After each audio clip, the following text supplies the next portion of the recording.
পণ্য ক্রয় করছি, পণ্য কিন্তু সম্পদ নাই, এটা আশাপত্র ক্রয় করি না। নাসির বলো তো। এল আর ওই, হ্যাঁ এল এ প্রভাব পড়ে। ক্রয় করলে কি সৃষ্টি হয়? পাওনাদার না দানাদার? পাওনাদার। পাওনাদার কি দানাদার? পাওনাদার এল না, পাওনাদার কি এল? হ্যাঁ, তাহলে এরা কি এল কি বাড়লো না কমলো? পাওনাদার কি বাড়লো না কমলো?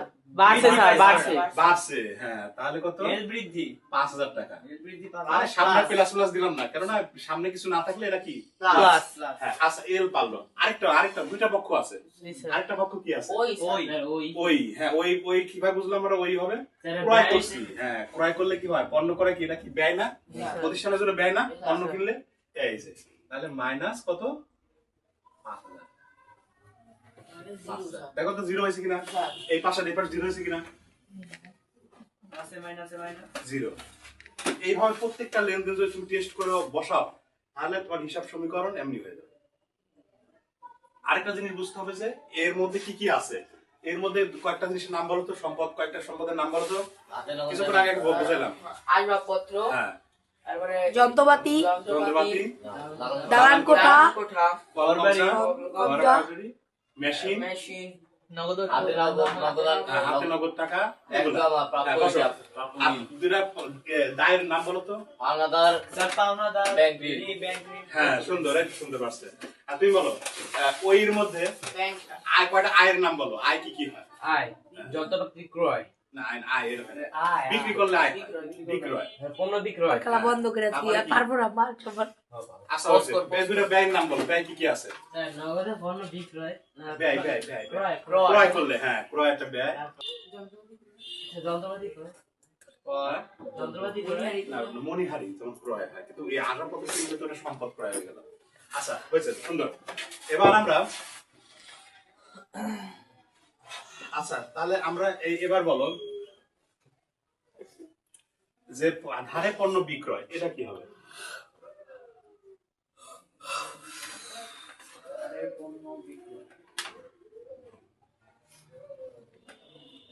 2000 টাকা। হ্যাঁ, এটা বলো। জিয়াদ বলো এটা। হ্যাঁ, ধারে পণ্য বিক্রয়। আরে পণ্য বিক্রি করলে কি বিক্রয়। সৃষ্টি হয়? বিক্রি করলে স্যার দেনাদার। দেনাদার সৃষ্টি হয়। আর ক্রয় করলে কি সৃষ্টি হয়? পাওনাদার।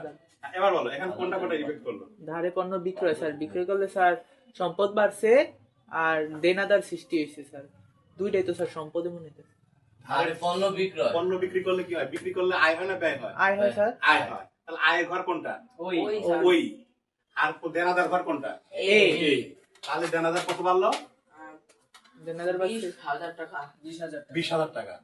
আর কোথায় বাড়লো? ওইতে জিরো। এলে কিছু আছে কি? না স্যার। আর কিসে বাড়লো? ওই এই যে আয় হয়েছে। আয় হলে কি হয়? এই যে আয়ের সামনে কি, আর রেভিনিউর সামনে কি যোগ? যোগ মানে কত? 20,000। তাহলে কি উভয় পাশ কি মিলছে? হ্যাঁ, এইভাবে মিলাই করতে হবে। প্রত্যেকটা অঙ্ক এভাবে মিলাবে। তারপর আমি ডাইরেক্ট অঙ্কে যাবো। এবার আমি আপাতত বেসিক গুলো শিখাইলাম। বেসিক মানে লেনদেনের বেসিক গুলা। আচ্ছা, আরেকটা জিনিস ধরি এখন।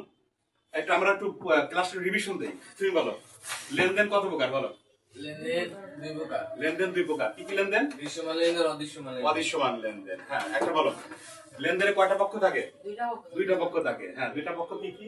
একটা হলো সুবিধা গ্রহণকারী আর একটা সুবিধা প্রদানকারী। হ্যাঁ, পারতে বলো। আচ্ছা, অদৃশ্যমান লেনদেন একটা বলো। কি অদৃশ্যমান লেনদেন? কি? অদৃশ্যমান লেনদেন হইতাছে স্যার, আমি একটা চেয়ার কিনছি 1000 টাকা দিয়ে, ঠিক আছে? তো ওটা এক বছর পর ওটা আমি 800 টাকায় বিক্রি করলাম, তারপর এখানে 200 টাকা কমে গেল। এটাই অদৃশ্যমান। অদৃশ্যমান লেনদেন। সুন্দর। তুমি বলো দৃশ্যমান লেনদেন একটা বলো। দৃশ্যমান লেনদেন বলতে গেলে আমি 10 টাকা দিয়ে একটা কলম করলাম, হ্যাঁ, সেটা হলো দৃশ্যমান লেনদেন। দৃশ্যমান লেনদেন। হ্যাঁ, তুমি দৃশ্যমান লেনদেন আরেকটা বলো। আরেকটা দৃশ্যমান লেনদেন বলো।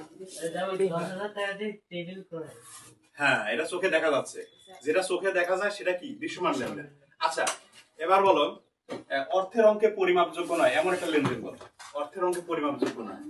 উদাহরণ দাও। প্রতিষ্ঠানের ম্যানেজার, মারা গেছে একজন sir. Delivery man delivery man পণ্য নিয়া তো সে রাস্তায় মারা গেল। হ্যাঁ, তখন এটা স্যার প্রতিষ্ঠানের কোনো ক্ষতি সংশ্লিষ্ট না। একজন ম্যানেজার গেল, আরেকজন ম্যানেজার আমি বসাই দিলাম। ঠিক আছে? আচ্ছা, তাহলে আমরা এই সম্পর্কে ধারণা হলো অনেকগুলো।